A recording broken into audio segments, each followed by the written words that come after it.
Good afternoon. This is Group Project EDUC 5314 School Leadership, Part B. Case study is over professional development for principals by Christy Chapiso, Dee Ellis, Patricia Kuhn, and Jeremy Montgomery for North American University. The abstract for our case study is as follows. So the case study explores professional development for principals in 2019.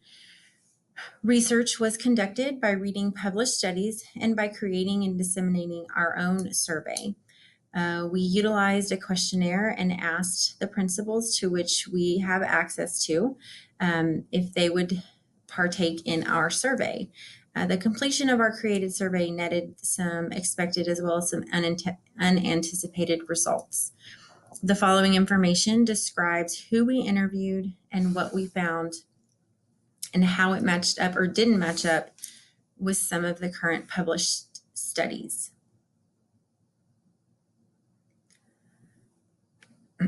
So professional development for principals is a much needed study and discussed topic. There's plenty of research regarding this topic, even if it is continued within a study that doesn't uniquely focus on professional development for principals.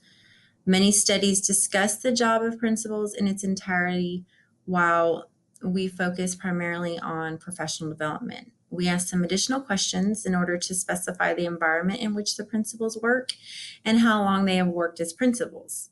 Some of these questions were similar to published research. However, the majority of our questions were related to professional development. We made this survey short to encourage the participation. So it contained 14 questions, 8 were about professional development.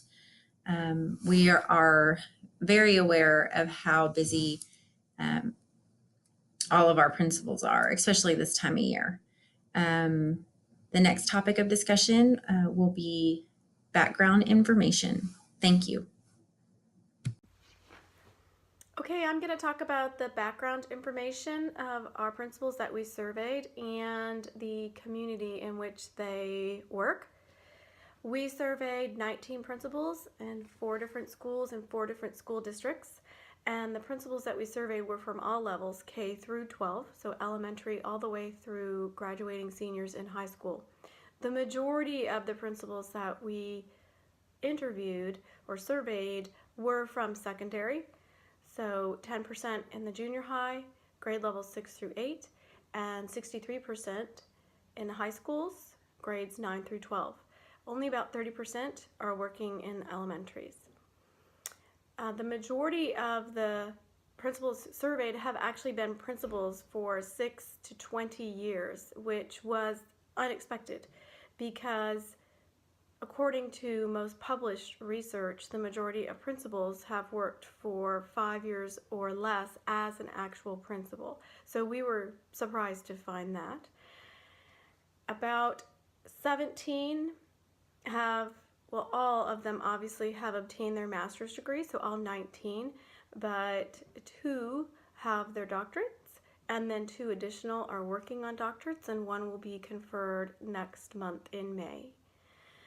Over half of our principals are female, so that's 10, 9 are male, and that is cohesive and concurrent with all the research that's out there, that the majority of principals working today are women. The age of our principals was also consistent with current research, with the majority of them being 50 years old or older. The majority of our principals surveyed had many more years working than the published research, but just about everything else was consistent with the published research. So we thought that that was interesting and probably a good thing, actually, that they all have more, the majority of them have more experience. For the community, they are from 4 different school districts and 4 different schools. One of them is the largest school district in the state of Texas, Houston Independent School District, of course, with over 215,000 students, and it's also, of course, one of the largest districts in the nation. Katy ISD has about 80,000 students. Cypress Fairbanks has about 114,000 students, and Humble was the smallest district that we surveyed with about 40,000 students. In addition, these districts are serving a wide variety of students with Title I campuses for the majority of the districts, all the way to very affluent students at campuses where the campus is primarily populated by affluent students. It was really interesting because as we looked at our principals and looked at the questions we asked them and the answers that they gave, everything was very similar across all of the questions and the answers, I should say, that they gave, meaning that regardless of where you're serving as a principal, what grade level you're serving, what type of population or demographic you're serving, they feel that they need approximately all of the same types of professional development. We had 100% agreement among all surveyed on whether they thought it was beneficial to have a mentor in their first year of being a principal. And of course, published research does back up that that is a beneficial situation for the mentor and the mentee, as long as they are matched correctly.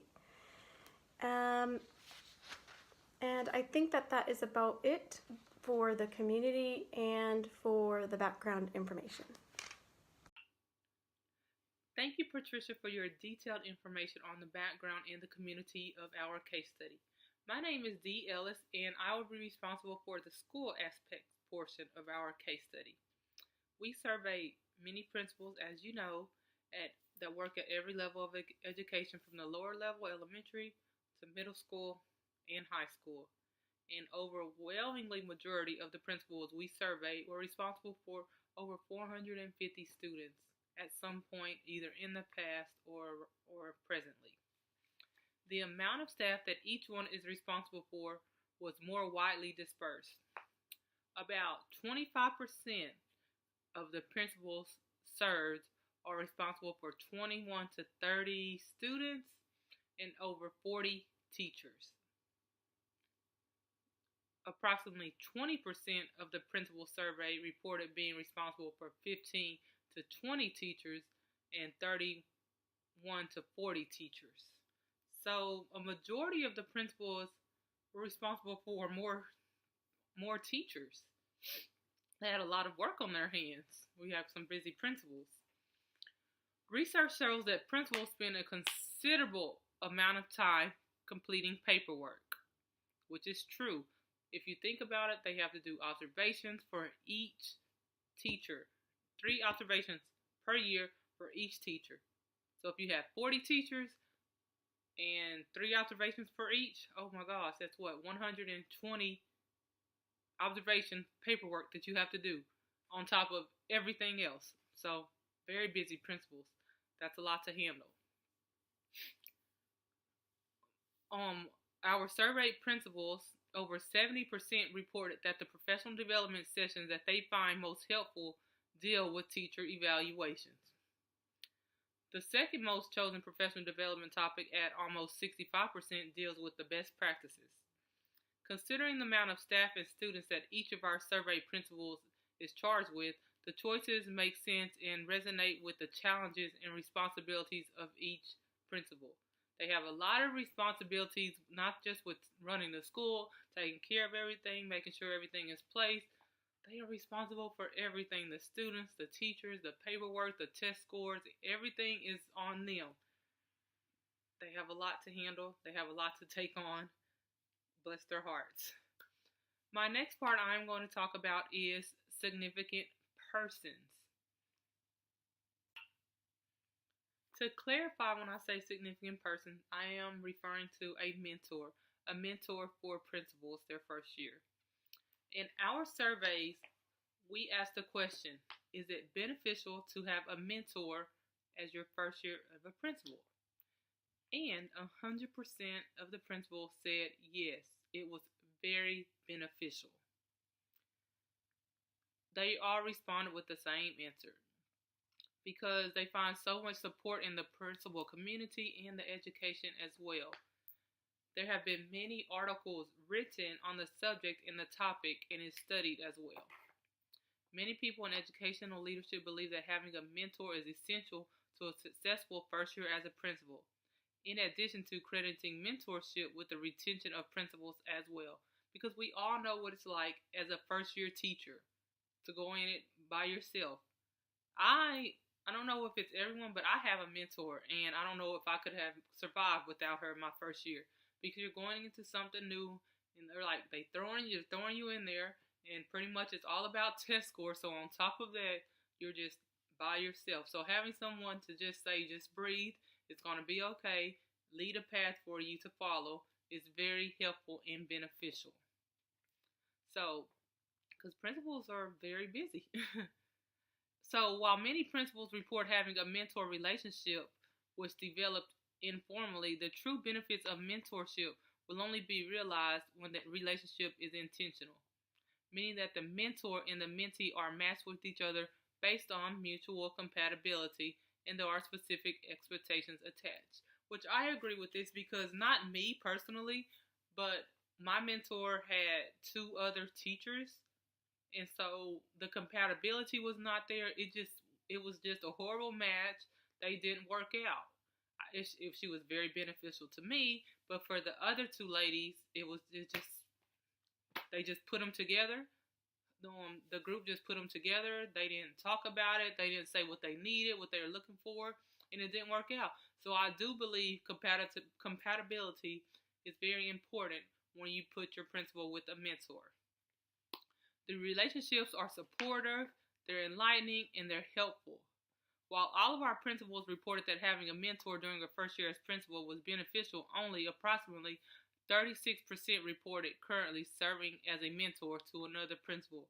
My principal has a mentor right now because even though this is only her 3rd year, she still has a mentor, but it's very helpful to her. You can never learn too much. Having knowledge is very beneficial, not only in the educational world, but in all jobs, all aspects of life. So I think having a mentor is very important. As you can see, all of our principals had a mentor present with them their first year of being a principal, which I felt is very helpful. Thank you. Before I begin my discussion, I would like to say great job, great insight, Dee. My name is Jeremy Montgomery, and today, guys, I'll be talking about professional development for principals. Professional development is a strategy schools and school districts use to ensure that educators continue to strengthen their practice throughout their careers. Not only teachers, but also principals participate in professional development to learn and apply new knowledge and skills that will improve their performance on their jobs as well. Just as teachers, principals can also improve and get better at their job and get a better understanding of how they can become better leaders for their schools, and any way they can help their teachers become better in their field also. As a way for us to get more information on professional development for principals, we created a survey with a few questions just to get a better understanding of what our principals thought about this specific topic. The survey provided a few questions such as if principals felt that professional development is important, what types of issues do they find professional development helps with most, is professional development growing, and do the principals have enough access to professional development throughout the school year each year. When asked how often they participate in professional development each school year, the majority at 41% reported that they participate more than 7 times every year. That's a really big number, and it shows that the principals really want to learn more and want to become better leaders for their school. By majority, I mean saying that they go 7 times a year to these professional development classes. That's a really huge number, and it just shows that that they take their education serious and they take their schools they take their school serious, and they also want the best for their teachers and for their students. Also, all 19 principals that completed the survey also answered that professional development is more available now than it was 3 years ago, which I'm not surprised about. It just shows how every district in every state is really pushing these principals to go to these professional development classes, and also to have them available for the principals. The survey also reported that 75% of the principals who completed the survey stated that their districts mandate a specific amount of hours of professional development each year. And it just holds the principal accountable that year to completing and also going to the professional development classes just to get better and be better prepared at their job. Almost 82% reported that they see professional development outside of what the district offers. This shows that the principal really want to know more about their job and how they can become better at their job. They're even seeking professional development outside their district. So they just want to learn more, and that's also always a positive thing. Throughout the survey, we found out that the teacher evaluations, best practices, and special education was at the top of the specific professional development classes that the principal found most helpful to their role as administrators. I'm not surprised about that because, as teachers, you want to be this leader, and you want to do what's best for your students and set them up for success. So that's not shocking that number was so high, and this is what was most important to them throughout the survey. As I said before, just like teachers, principals benefit also from professional development, and I really enjoyed this topic, and I really enjoyed learning more about this. Thank you.